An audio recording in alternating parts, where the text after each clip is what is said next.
Hey guys, welcome back to the LearnAPCalc series here at LearnAP. In this video we're going to talk about Riemann sums. So how do we approximate the area under a curve, left, right, and midpoint Riemann sums, and then trapezoidal Riemann sums, or the trapezoidal rule. If you guys have a question on anything in the video, be sure to leave a comment, or you can also ask in the weekly live streams we do every Sunday from 4 to 5 p.m. Eastern, where we answer your questions about AP Calc. Other than that, we'll get started. Alright, so let's talk about approximating area under a curve. So let's say we have some function here, f of x. Okay, we'll start off like so.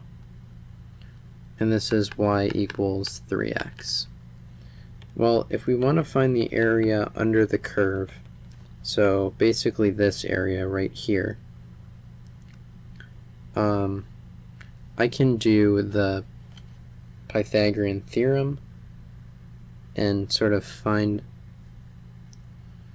I'm sorry, not the Pythagorean theorem. I can get what is my f of x at this point, and then I can just use that in the area of a triangle. However, let's say that my function looks like this, and I want to get this area right here. This is going to be a little more complicated, but we can estimate it. So let's say that this is x equals 12. Let's divide this into 3 subregions. X equals 3, or actually 4 apparently, x equals 6, and x equals 9. And now we can sort of draw these rectangles like this.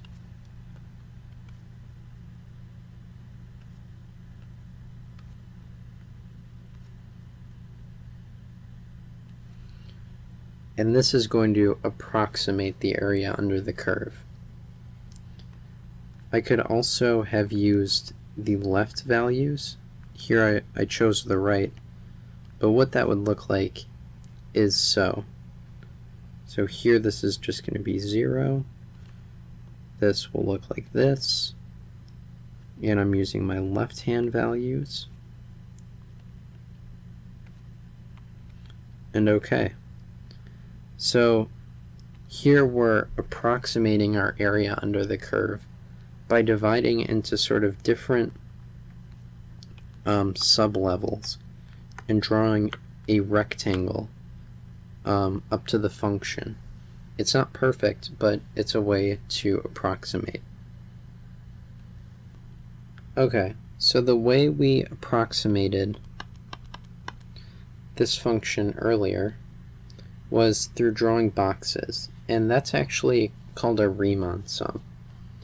So let's see how these work. So here I'm going to divide these into 3 subintervals. And we have 3 kinds, left, midpoint, and right. So let's just go over what each one means.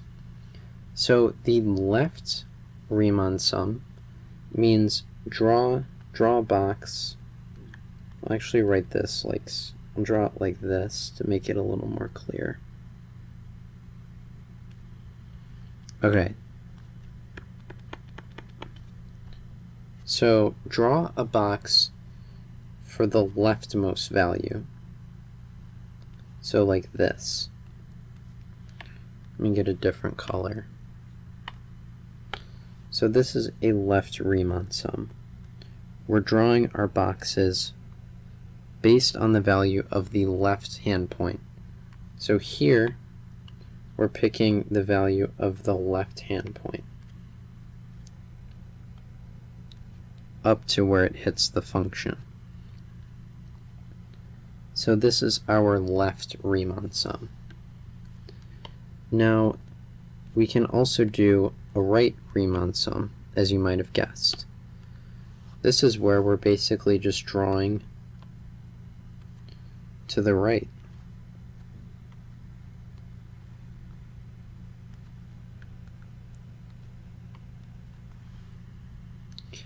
And then we also have something called the midpoint.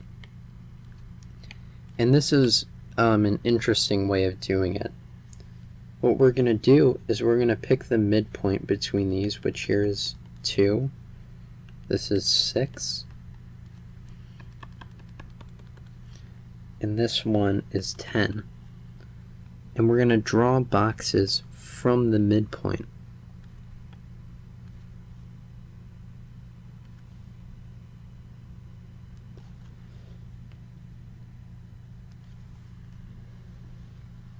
Okay, so that's what they look like on a graph. Let's actually try to calculate one. So let's say that f of x has a value of 5 here. Here it has a value of 7. And here it has a value of 8. Let's try to estimate the area under the curve using the midpoint Riemann sum. So to do that, we're going to need the sum of the boxes, which is this right here. Now each box's area is f of our left point, which is x sub n minus 1, plus our right point, which is x sub n, all over 2 times delta x, where delta x is just simply x sub n minus x sub n minus 1. Okay, so here I've given you what these are for each. So we just need to find f of 2 times our delta x, which here is 4, plus f of 6 times delta x, again is 4, plus f of 10 times delta x, which is 4. Okay, so all I need to do is find my values. So f of 2 is 5 times 4. F of 6 is 7 times 4. And f of, I don't know why I wrote this as 6. F of 10 is 8 times 4. So taking that all into account, this is 20 plus 28 plus 32. Taking the sum of 20 plus 28 plus 32, this is going to give us 80. And so that's a midpoint estimation using the Riemann sum with 3 subintervals. Alright, so now let's talk about trapezoidal Riemann sums. So it would be really good approximation if rather than drawing boxes, I drew trapezoids, like so, to approximate the area under the curve. That seems like a much better fit. And so the way to do this is quite easy, but it's not necessarily obvious how you would find these areas. And so the formula for the area of each of the boxes is f of n minus 1 plus f of n over 2 times delta x sub n.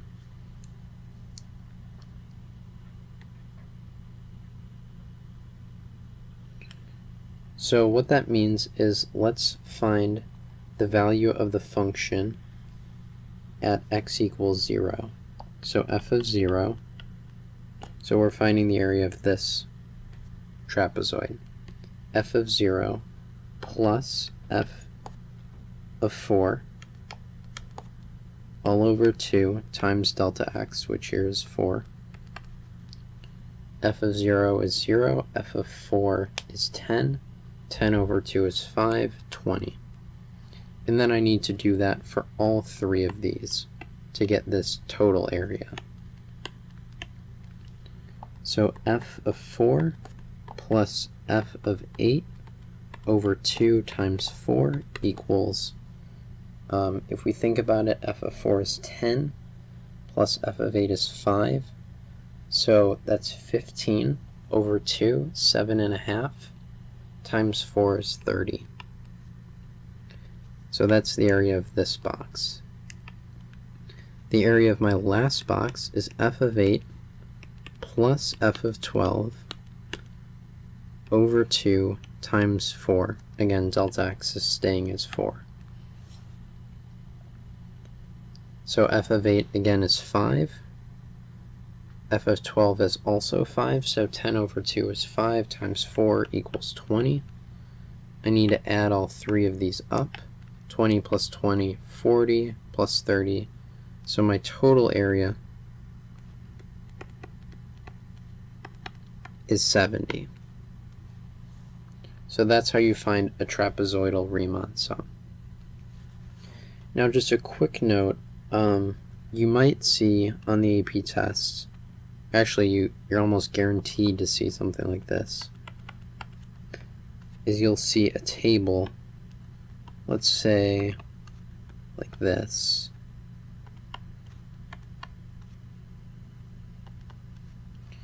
And they say, estimate the trapezoidal or midpoint or left Riemann sum for this table. It seems pretty intuitive, but the big mistake to make is to assume that the delta x here is the same as this delta x. But a lot of times that's not true. So if you see a table, don't automatically assume that, like in the problems I showed you, that the delta x is the same. Usually it is not. Alright, so let's do a quick example. Evaluate the left Riemann sum and the trapezoidal Riemann sum using the points on the graph below. So here we're going to use two rectangles or trapezoids. So pause your video, unpause when you think you found the answer. Okay, so doing our left Riemann sum, we're taking our leftmost value in our first rectangle, this is 0, times our leftmost x value, we're taking the function of that, times our delta x, which here is 5. Now we're taking the function of our leftmost value in the second one, which is 5, times our delta x, which here is actually not constant, 8 minus 5, which comes out to be 3. So we have different delta x's. F of 0 is 0, f of 5, as I indicated, is 10, 30 for our left Riemann sum. Now for our trapezoidal, and so just if you were wondering, before I move on, our left Riemann sum is just the area of this right here. We also have this box with no area on the left. Alright, so our trapezoidal Riemann sum, we need to take f of our leftmost value plus f of our rightmost value. So in our first trapezoid, our leftmost is 0, our rightmost is 5, all over 2 times delta x, 5, and then here f of my leftmost value, which in the second trapezoid is 5. Whoops, sorry about that. And the rightmost, which is 10, all over 2 times delta x, which is 3. Okay, so 10 over 2 is 5 times 5, 25. F of 5 is 10 plus f of 10. I'm sorry, this should be f of 8. Okay, so f of 5 is 10 plus f of 8, which is 12. That gives me 22 over 2 is 11 times 3, 33. Adding this up, 58. So you can sort of see what you expected, or the result isn't very surprising, that my trapezoidal came out larger than my left Riemann sum, 30 versus 58. Alright, so that brings me to today's challenge problem. Using a right Riemann sum, approximate the area under the curve between 0 and 13 using the given values. The solution is on our website, learn-AP.com, and I'll also put a direct link in the description. If you guys are looking for resources to help you learn AP Calc beyond our channel, you can check out our resource recommendation video, where there will be a link in the description. If you guys found the video helpful, please like and subscribe for future content. You can like us on Facebook, follow us on Twitter for updates about new videos and the live streams we do every Sunday from 4 to 5 p.m. Eastern, where we answer your questions about AP Calc. Leave a comment if you're still confused about anything, or also any other comments on the video in general. Other than that, I want to thank you guys for watching, and I will see you in the next video.